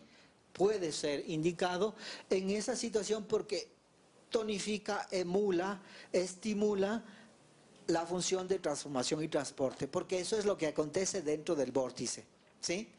Laocoon entonces también dispersa calor y controla la energía humedad. Se indica en casos de flema. Miren, dentro de la fisiología, de la construcción de los síndromes de la medicina tradicional china, ¿dónde se hace la flema? Vaso hace la flema y pulmón la almacena, ¿no es cierto? Este es otro de los usos muy importantes y maravillosos de Laocoon, Palacio de la Nutrición, que a veces queda reducido a Fenlong clásico. Fenlong, ¿dónde está Fenlong? Todos ustedes ya lo saben. Y todos ustedes saben y repiten Fenlong para flemas. Pero esto es otra de las funciones, de las explicaciones muy importantes de lo que es realmente la acupuntura cuando se la explica desde otras perspectivas. Se indica en casos de dispersar flema. dispersar energía, humedad, energía, calor y sobre todo flema, calor, porque estoy hablando de un vórtice fuego. La flema, calor es muy grave. Y recuerden que estamos en el meridiano Yue-Yin y Yue-Yin se relaciona con la energía del espíritu Shen y la flema, calor puede ser causa de manía, ¿sí? De esquizofrenia también. Por lo tanto, no olviden que el Palacio de la Nutrición se llama así porque se relaciona con la función de transformación y transporte del sistema vaso-tierra. ¿Por qué? Porque recibe energía de Tallin, que es el vórtice Yuan fuente-tierra, del mismo meridiano, y además estamos en un meridiano fuego de fuego. Aquí tenemos el recorrido del meridiano Yue-Yin de la mano. Ahí tenemos Tallin, Laocoon y Chongchong. Y miren la parte más cerca de la región de las mamas, por donde emerge o se externaliza el meridiano de pericardio, Yue-Yin de la mano. También hay otro recorrido interior que llega directamente hasta corazón. Desde corazón desciende, que estamos en el triple calentador superior, llegamos hasta el triple, hasta la parte media, hasta el fogón intermedio, y ahí es donde establecemos también la conexión con vaso-tierra, ¿sí? Por lo tanto, recuerden también que en este meridiano hay otro vórtice bien importante que no debemos olvidar, que es Neikuan. Recuerdan que Neikuan, ¿dónde está ubicado Neikuan? 2 zoom por arriba del pliegue de la muñeca, ¿no es cierto? Y recuerden ustedes que Neikuan hace par con otro vórtice muy importante que se llama, ¿cuál? No estoy hablando de ese par, estoy hablando de los vórtices extraordinarios, de vórtice de apertura y demás. ¿Con cuál hace par? ¿Y con Zoom es de qué meridiano? Miren, esa es otra de los links, de los nexos, de las explicaciones. Poder mirar la acupuntura desde esta perspectiva, que justamente es descubrir esta red de relaciones muy ricas, muy intensas, muy, diría yo, aquí realmente se descubre y se hace la acupuntura, ¿sí? Entonces, miren, estamos bajando por el recorrido interno, llegamos a corazón, pasamos al plano del Yao medio y ahí nos encontramos con vaso. Y recuerden que en este meridiano tenemos la puerta de control interior, que es Neikuan, y luego descendemos al abuelo nieto, que es Kunzun. Este vórtice, el Laocoon, palacio de la nutrición, refresca la energía en sangre en el nivel de la energía nutricional, que es la energía yin. Recuerden que tenemos una energía que se llama yin, ¿no es cierto? Nutre el yin de estómago y calma el espíritu shen. Ahora, recuerden que es muy importante que al nutrir el yin de estómago, yo tengo que recordar por dónde fluye el meridiano de estómago. El meridiano de estómago, Yang-Min del pie, fluye por el tórax, fluye por las mamas, llega hasta el cuello, asciende hasta la boca, luego a la nariz y llega también hasta Chen-Chi, al ojo, y se internaliza al mar de las médulas. Nutre el yin de estómago y calma la energía del espíritu Shen. Y aquí viene también tratamientos de cardialgias, vómito, disminución del deseo de comer, porque es un vórtice que nutre la energía de nutrición, halitosis, de epilepsia, histeria y etcétera, ¿no? Laocoon se utiliza mucho para aplacar el calor de corazón. Punzar Laocoon es doloroso. ¿Por qué razón? No sé si ustedes se han punzado Laocoon. Esta zona de la palma de la mano es dolorosa, punzar Laocoon, sí, es doloroso, debe punzarse en forma perpendicular, aguja de medio zoom, preferiblemente para lograr una mejor manipulación. Si no tienen aguja de medio zoom, aguja de un zoom, no es ningún problema.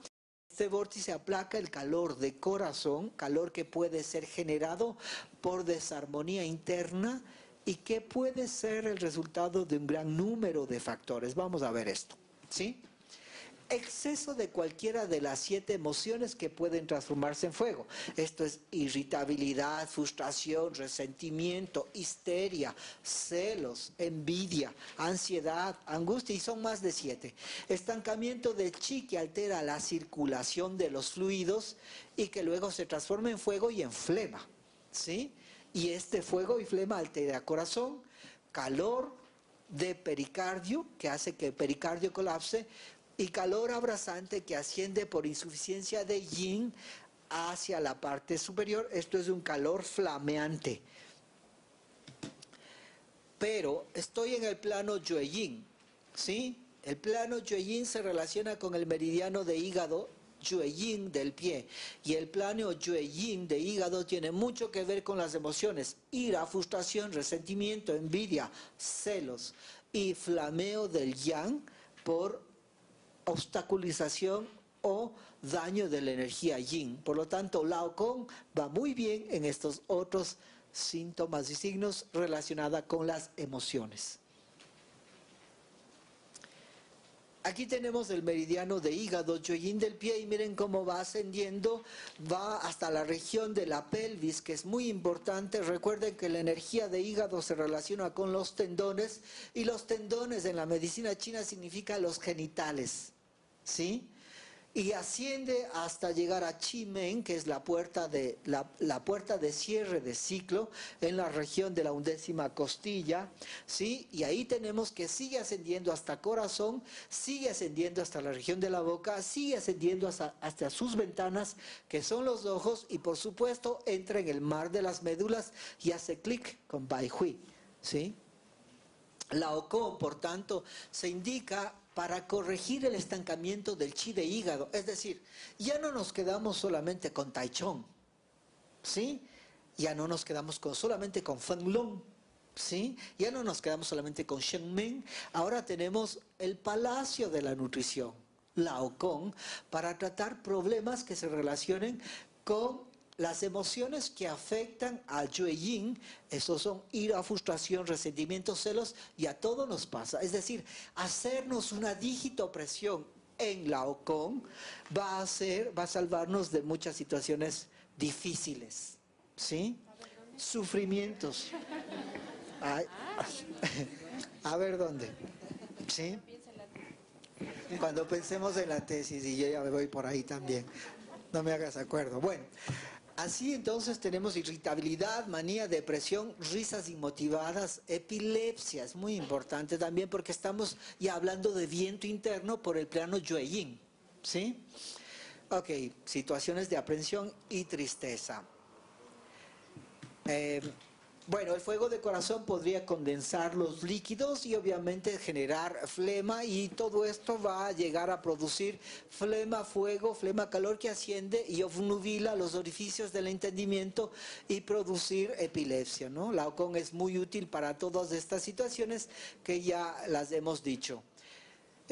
Otra situación en común con los vórtices Chu Se, Talin, Chongchong, Lao Kong también aplaca el fuego o el calor de corazón en el aspecto yin de la energía sangre, y también puede ser utilizado para ciertos desórdenes como hematemesis, epistaxis, melenas, etc. ¿Esto por qué? Por la relación con el sistema vaso-tierra, que es lo que hablé anteriormente, ¿sí? Por lo tanto, no olvidar que también Lao Kong puede, por ser un vórtice de fuego relacionado con vaso, tierra y con hígado, en el plano Yueyin, sirve para epistaxis, melenas, hematemesis, todos estos sangrados, porque vaso sostiene la sangre en los vasos sanguíneos, ¿sí?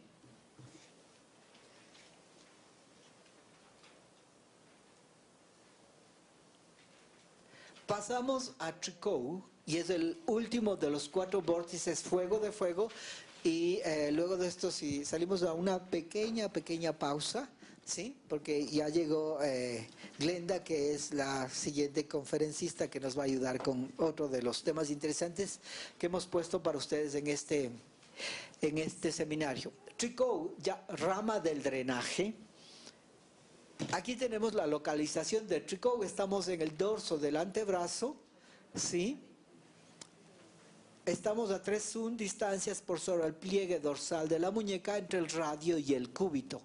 Tricou es el vórtice fuego del meridiano de triple calentador, plano Shaoyang de la mano. ¿Qué significa? Esto es un vórtice yin, río, de un meridiano triple calentador. Ahora recuerden que estamos en triple calentador, y este sistema del triple calentador maneja todas las aguas y los fluidos del cuerpo, en la parte superior, media e inferior. en la parte superior como una niebla, en la parte media como con un poco de agua y en la parte inferior como un chocoto, como un lodo. ¿Recuerdan eso, verdad? ¿Sí? Pertenece al movimiento fuego, ¿sí?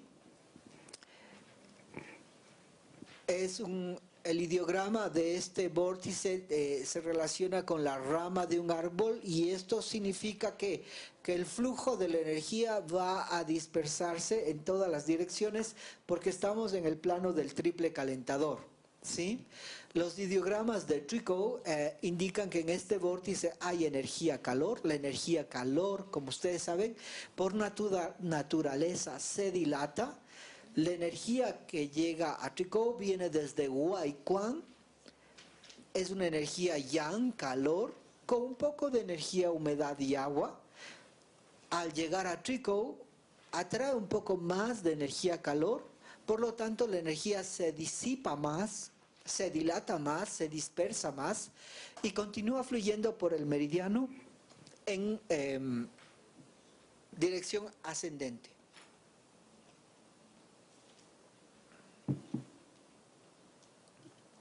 Parte de esta energía, por dilatarse demasiado, por expandirse demasiado, se sale del meridiano como si fueran las ramas de un árbol y por eso a este vórtice se le ha llamado ramas del drenaje, porque su energía, cansada de dispersarse, cansada de dilatarse y expandirse, sale y se extravasa del mismo meridiano y por eso lleva el nombre de rama del drenaje.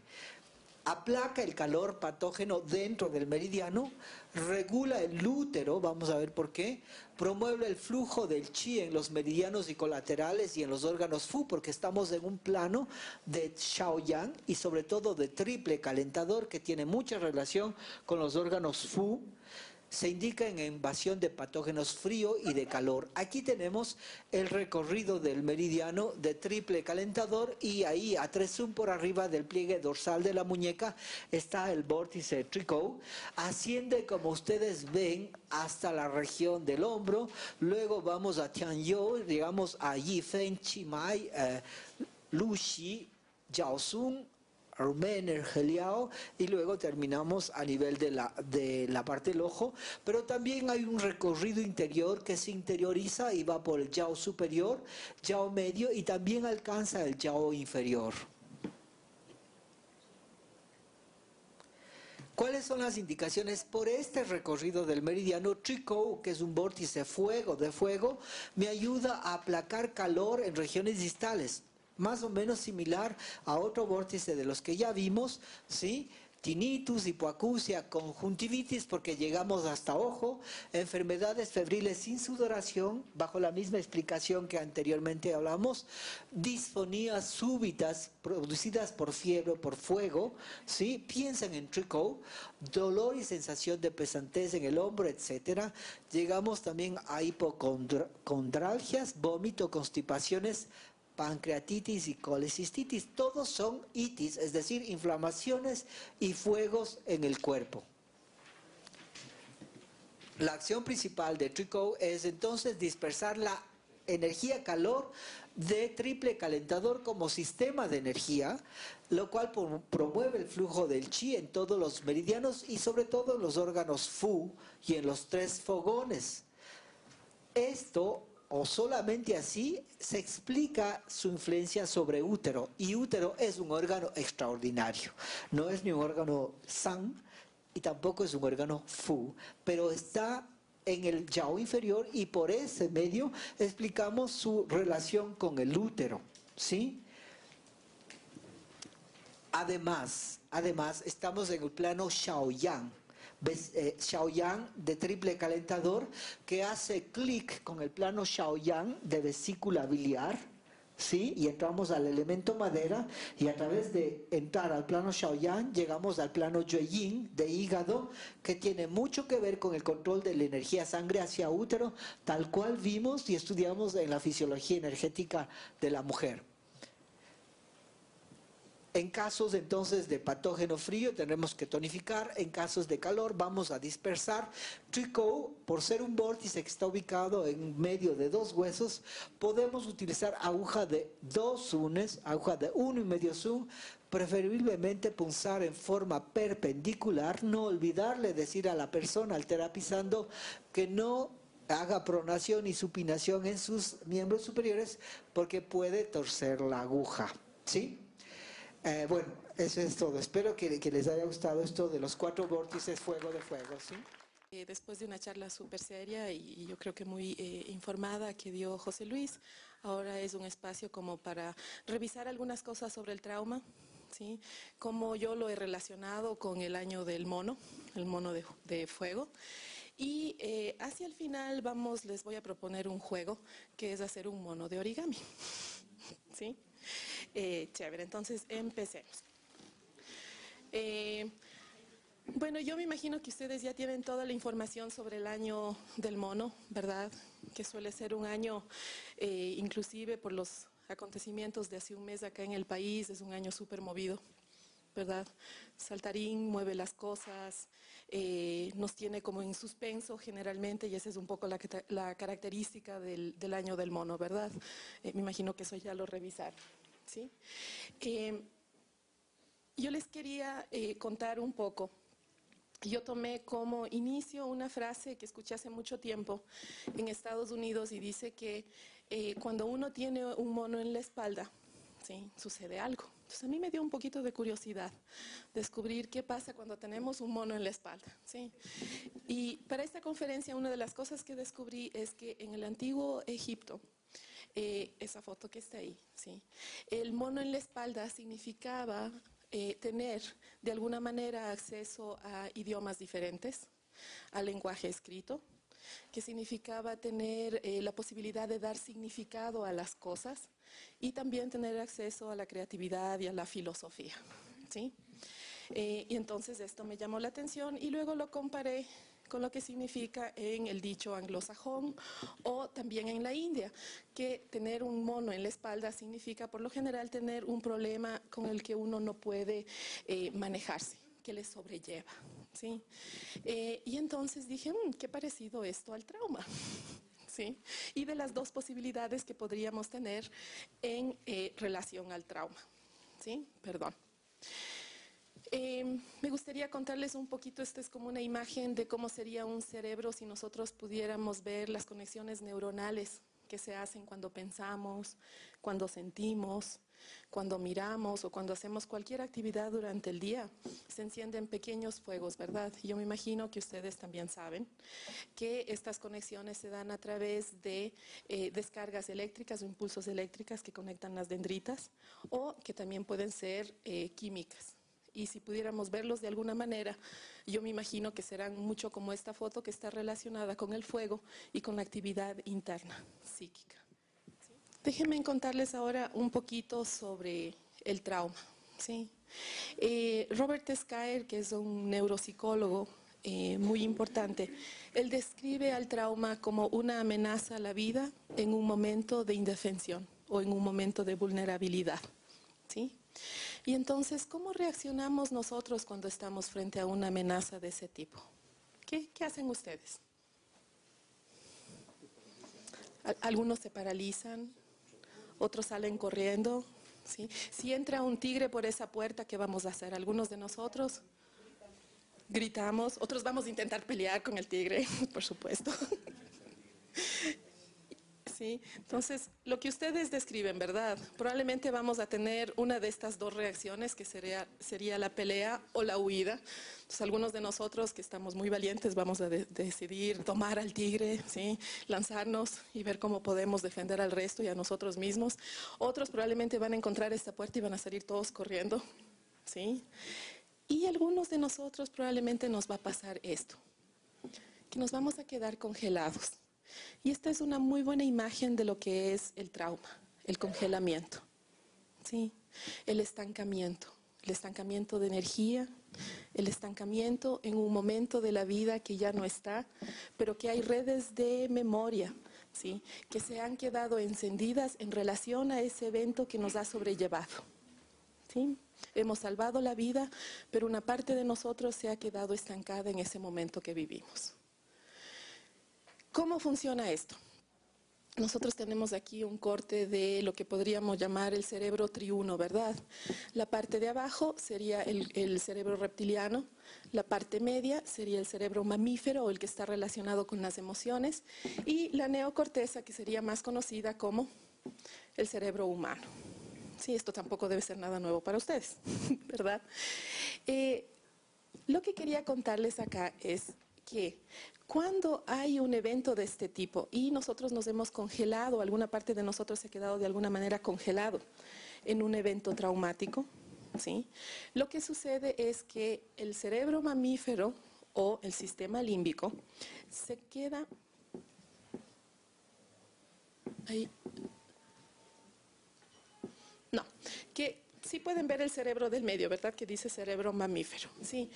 Esta parte es el sistema límbico. Y si nosotros tendríamos la posibilidad de abrir, si pueden ver mi mano, ¿verdad?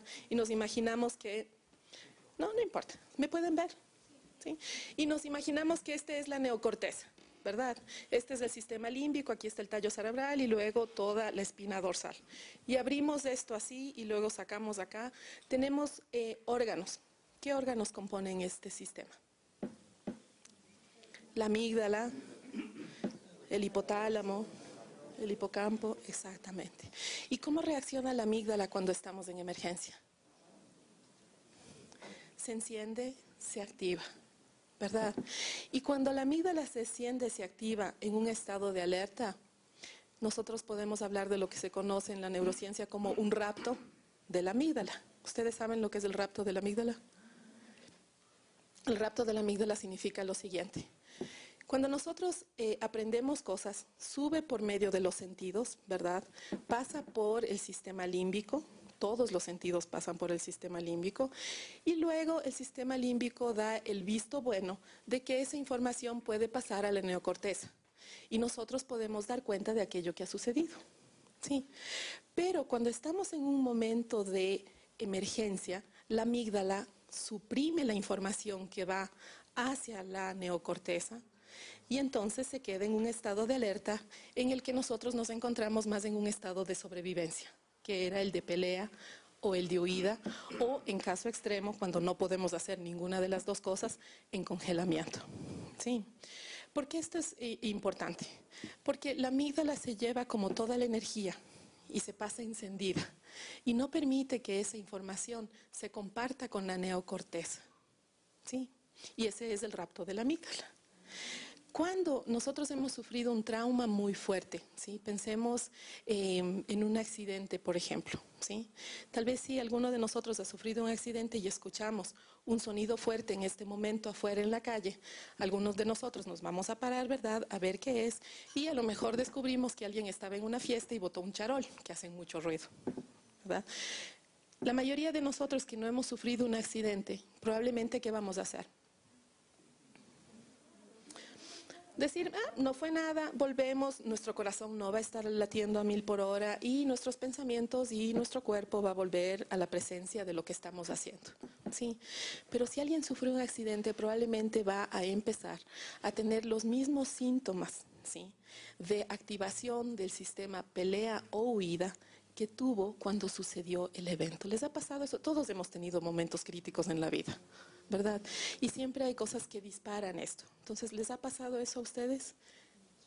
Sí, muy bien. Entonces, en ese caso, y cuando no podemos elaborar esto, ¿sí?, nosotros le llamaríamos un trauma. Es decir, algo que se ha quedado congelado, atrapado en el sistema nervioso. Sí, les voy a mostrar unas fotos luego. ¿Cuáles pueden ser los ingresos sensoriales de esto? Pueden ser los pensamientos, a veces son pensamientos, ¿verdad? ¿Sí? ¿Algunos de ustedes trabajan con niños o con adolescentes? ¿Sí? Y tienen ideas repetitivas de tal vez lo que les han dicho en la escuela o lo que les han dicho los padres de cosas negativas. ¿Sí? Y si alguien repite algún deterioro de la actividad mental, como dejar de hacer cosas que hacíamos antes, ¿sí?, lo que les contaba de los líderes que en este momento no pueden acompañar, por ejemplo, ¿sí? También podría ser el que antes éramos personas muy amables y en este momento somos todo lo contrario, pero empezamos a hacer cosas diferentes. O ya no queremos salir de casa y queremos quedarnos encerrados en casa, ¿sí? Puede suceder eso también. ¿Y cómo se relaciona esto con el año del mono y los monos que les contaba hace un momentito? Bueno, encontré esta foto, miren, ¿qué les parece? ¿Sí? Muchos monos, sí. Entonces, si nosotros hemos sufrido un trauma, y que yo dudo que alguien en esta habitación no ha sufrido ningún trauma, porque creo que parte de la condición de estar vivo es haber sufrido al menos un trauma, ¿sí? Muchos de nosotros tenemos algunos monos en la espalda, tal vez como este dibujo que está acá, ¿sí? Pero creo que la diferencia es que cuando nosotros hacemos las paces con estos monos, cuando nosotros tenemos la posibilidad de procesar y aprender, ¿sí? Yo no estoy de acuerdo, el otro día escuchaba a alguien y decía que las cosas pasan porque nos tienen que enseñar algo. Yo no estoy de acuerdo con ese dicho, a mí me parece un absurdo, pero me parece que nosotros como humanos somos tan increíblemente resilientes que sí tenemos la capacidad de aprender a pesar de que nos pasen cosas terribles en la vida. Sí. Entonces nosotros podemos andar con estos monos, ¿sí? Y si nosotros no hacemos las paces con ellos, si nosotros no asimilamos, resignificamos aquello que nos sucedió, entonces probablemente lo que va a suceder es más el dicho estadounidense. Vamos a tener un mono en la espalda que probablemente se va a convertir en una adicción, en un comportamiento compulsivo, ¿sí? En algo que está relacionado con una incapacidad que tenemos nosotros mismos de autorregularnos, y autorregularnos se refiere a hacer que la amígdala se tranquilice y deje de estar en alerta, ¿sí? Entonces, muy probablemente algunos de nosotros nos parecemos más a esta persona con muchos monos en la espalda que no hemos podido manejar y tenemos muchísimas compulsiones, que puede ser desde el uso de drogas, el sexo, también, ¿verdad? El trabajo también puede ser una compulsión, ¿sí? El ver la tele, ¿el qué? ¿La acupuntura? No sé, cuéntenme ustedes. Sí. Y ahora quería mostrarles cómo se relaciona esto con el fuego, ¿verdad? Ustedes en el lado izquierdo pueden ver un cerebro que se considera saludable. Sí, las áreas azules son áreas que están en descanso y las áreas rojas son áreas que están en activación. En activación con fuego, con descargas eléctricas, ¿verdad? Entonces, en ese sentido, yo digo, bueno, también se relaciona con el fuego, con esto que vivimos, con la activación, que es absolutamente necesario, además, para la vida, ¿verdad? El fuego es necesario, ya tuvieron toda una charla con José Luis al respecto. Pero cuando nosotros tenemos muchos monos en la espalda, como los que acabábamos de ver hace un momentito, sucede lo que vemos en cambio en el cerebro del lado derecho, que no hay cierta activación que es necesaria como para el funcionamiento vital. Eso es mucho más parecido a un incendio descontrolado.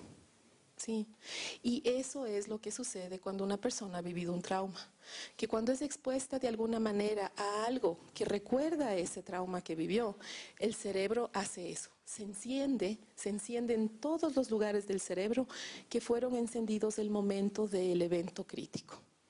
¿Sí? Y entonces, en lugar de tener una activación regular y regulada de su cerebro, lo que tiene es un incendio. ¿Sí? Acá les quiero mostrar a la izquierda, tenemos tomografías de un cerebro antes de hacer terapia o antes de hacer un proceso terapéutico, ¿sí? Y a la derecha tenemos un cerebro post-terapia, ¿sí? Entonces aquí también podemos ver cómo en el primer cerebro, que es el mismo, ¿sí? Cómo podemos ver todas estas áreas encendidas. Y una vez que la persona ha asimilado, ha resignificado, ha hecho las paces con estas partes suyas, disminuye la activación. ¿Sí? El fuego es más controlado y está ahí porque es parte de la vida misma. Ya no es un incendio descontrolado. ¿Sí? Aquí está otra tomografía también. La que está arriba es antes de la terapia y la de abajo es después de la terapia. Y ustedes pueden ver ahí los grados de temperatura. Van en Fahrenheit, ¿verdad? Desde 0 hasta 100. ¿Sí? Y ustedes pueden ver ahí cómo antes de la terapia, en realidad, ese cerebro hay áreas que están absolutamente incendiadas. Y después de los procesos terapéuticos, es decir, cuando la persona ha podido ya digerir este empacho emocional o este evento que le sucedió, el cerebro vuelve a estar más tranquilo y calmo, aunque sigue en actividad. Yo he visto estos ideogramas chinos, generalmente los usan desde la terapia sistémica, pero a mí me encanta, ¿verdad? Porque cuando tenemos un momento crítico, ¿sí? Nosotros podemos tener dos cosas, peligro o una oportunidad. Sí, y a mí me gusta esto, no sé cómo se pronuncia. Se va a pronunciar como ji, el carácter del lado izquierdo, el que dice peligro, como y el siguiente como oportunidad, ji, que significa algo así como algo, como una máquina, como algo que está otra vez funcionalmente conceptualizado. ¿Sí? Gracias. Y entonces, ¿por qué les pongo esto? Porque, como les decía, cuando nosotros somos enfrentados a momentos críticos, tenemos la oportunidad de elegir entre uno de estos dos monos. ¿Qué mono vamos a tener en la espalda? El mono que nos permite aprender nuevos idiomas, el mono que nos permite aprender y contactarnos con nuestra creatividad, con la poesía, con la filosofía, o vamos a tener en nuestra espalda el mono que va a dominar nuestra vida. Sí, que va a regir y que va a llevar la batuta aun cuando nosotros ni siquiera estemos conscientes de ello. Quería leerles esto, no sé si alguien, ¿podrías ayudarme leyéndolo? Todos los que hemos nacido tenemos dos nacionalidades en el reino de la salud y en el reino de la enfermedad. Aun cuando todos preferimos usar solo el buen pasaporte, tarde o temprano cada uno de nosotros estaremos obligados, al menos por un instante, a identificarnos como ciudadanos de ese otro lugar. Susan Sontag, sí. Esto es muy cierto, ¿verdad? Entonces nosotros, me temo que todos tenemos los dos monos en la espalda. El uno es de fuego, que es el que está molestando y siempre tratando de llevar el control sobre nuestras vidas, sobre lo que hacemos, sobre lo que pensamos. Y el otro es el mono, en cambio, que nos va a impartir sabiduría, que nos va a enseñar y ayudar a crecer. Y es un poco nuestra decisión saber con cuál vamos cuándo, ¿sí? Pero inevitablemente vamos a estar en contacto con los dos toda nuestra vida, ¿sí? Muchas gracias, no quiero aburrirles más, pero ahora